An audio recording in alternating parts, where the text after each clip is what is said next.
एक बार फिर से हमारे भोजपुरी खोज इंटरटेनमेंट चैनल में स्वागत है। दोस्तों, आप सभी को बता दें कि आज सुबह सुबह खेसारी म्यूजिक वर्ल्ड से खेसारी लाल यादव का एक गाना रिलीज होने वाला था, जिस एल्बम का नाम था केवड़िया खोली। जी हाँ दोस्तों, सावन का गीत था।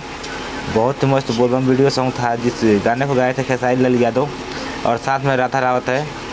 दोस्तों, आप सभी को बता दें कि आज सुबह में रिलीज होने वाला था, लेकिन कुछ प्रॉब्लम की वजह से, कुछ गाना में प्रॉब्लम है, इसकी वजह से रिलीज नहीं हो पाया। तो दोस्तों, अभी आप लोग टीजर का आनंद लीजिए। आप लोग जाइए और जब तक खेसारी म्यूजिक वर्ल्ड पर टीजर को ढेर सारा प्यार दीजिए। टीजर रिलीज हो गया है दोस्तों। जैसे ही रिलीज डेट आएगा गाने को, तो आप सभी को मैं बताऊंगा इसी वीडियो के माध्यम से। तो दोस्तों, आप सभी को बता दें कि एक बार फिर नाम सुन लीजिए, केवड़िया खोली। जी हाँ दोस्तों, बहुत ही मस्त बोलबम वीडियो सॉन्ग है। इस बार 2022 का सावन का पहला मस्त बोलबम सॉन्ग है।